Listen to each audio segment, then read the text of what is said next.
to look pretty dejected after the game. Do you want to at all share what you might have said to him? I just think what I said to him was keep your head up. I mean, I thought he played a hell of a second half, fought hard. I mean, after a first half where you don't play as well as you'd like as an offense, and then come out in the second half and he did a very good job standing in there and throwing balls and completing balls and giving us a chance.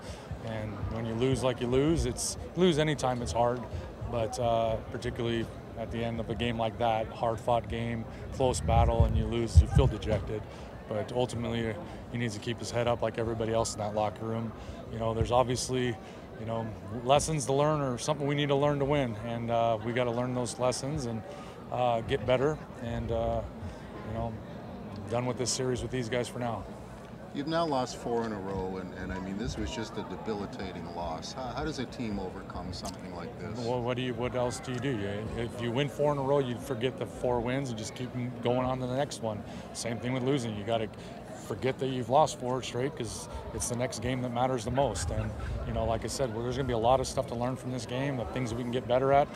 We're going to stick together in that locker room, I can assure you that. Our guys will come to work working for one another, and that's where the hope is, the belief is that you'll turn it around the next game and win the next one, because that's the most important one. Regardless of what happens, it's always going to be the next one that matters. And that's what's good for us, is we know that, and we'll just concentrate on that thought rather than dwell on the fact that you've whatever streak you're on, whether it's a winning streak or a losing streak. If you keep dwelling in what's happened, you're not focused on the present, and that's not our football team. A lot more success breaking down Fajardo's secondary in the second half. Can you just talk about any adjustments you made, anything you noticed that? Yeah, we didn't make a complete whole bunch of overhaul adjustments. We had a lot of plays going into this game, and we just kind of dialed up some different ones for what they were doing. But they played very similarly, I think. We just made some better decisions and throws, and guys made some very good catches. We protected better as well. We kept them, I think, off balance running the ball.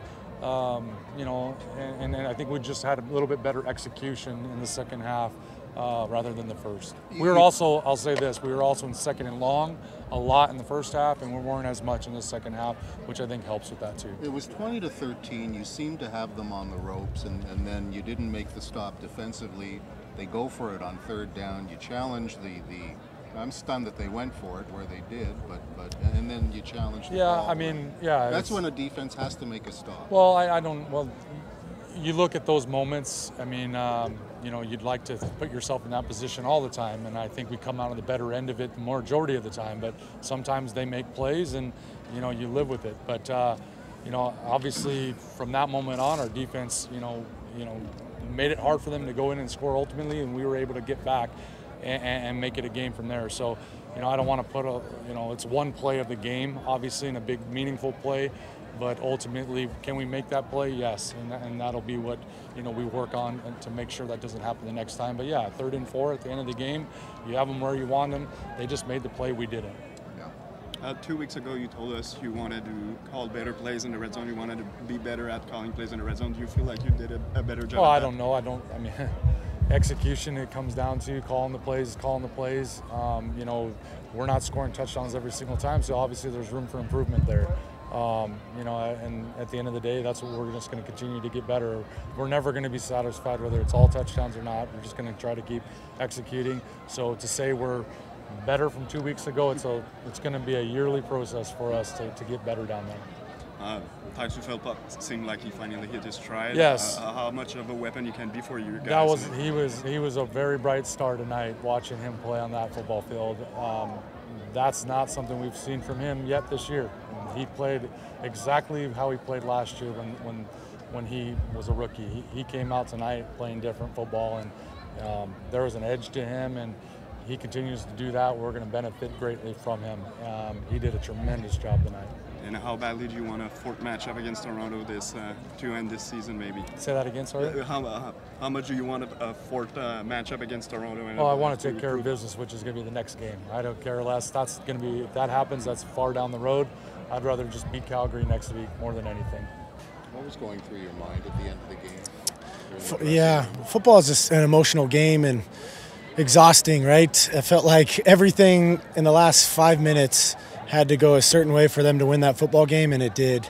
and we just were on the wrong side of it tonight. And when the play comes our way, we just have to make it. And right now we're not doing that.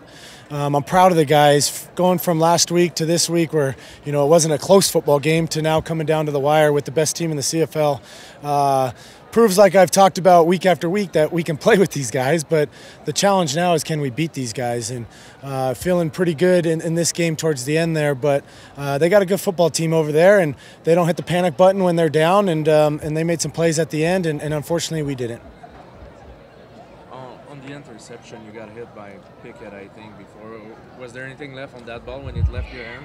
Absolutely not. Nope. That's just how the ball bounces sometimes. And sometimes, like I said, there's good picks and bad picks. And if you look at the stat line, obviously the pick late in the game sucks. But, I mean, I try and throw that ball 100 out of 100 times. And it's just unfortunate that it goes right to their guy. And that's what I talk about with the ball bounces a funny way. And, Keon, I felt like, had a step on their DB. And this might be a completely different game if we get the ball off. But they got a really good defensive line, and they created some pressure. And they made a play, like I said, when they had to. And so we're going to look at the tape. And I thought our guys up front played really good in that second half. They did a great job of controlling a good defensive line. It's just, when you're playing good football teams, you have to just lock in for every single play.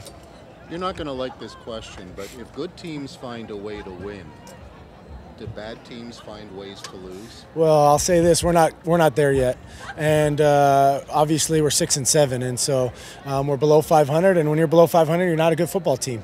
The good news is we have a little bit of time, and we're still second place in the East, and that's exciting, and that's going to come with some growing pains with this team. We're probably one of the youngest teams in the league, in my opinion, in terms of the starters that we have being first or second year players. So I'd rather the growing pains now, and we learn from it, and we move on for the later part of the season when it means a little bit more. And here's the biggest thing: being in the CFL for as long as I have, the team that gets hot at the right time might not be the best team all year, but the team that gets hot at the right time has the best chance to win a Grey Cup. And I've seen that year after year after year. Being on the Argos in 2017, we were 9-9 at the end of the year, and we won a Grey Cup. So our goals are still in front of us, and that's what's exciting and encouraging. But a loss like that definitely is exhausting and tough to take.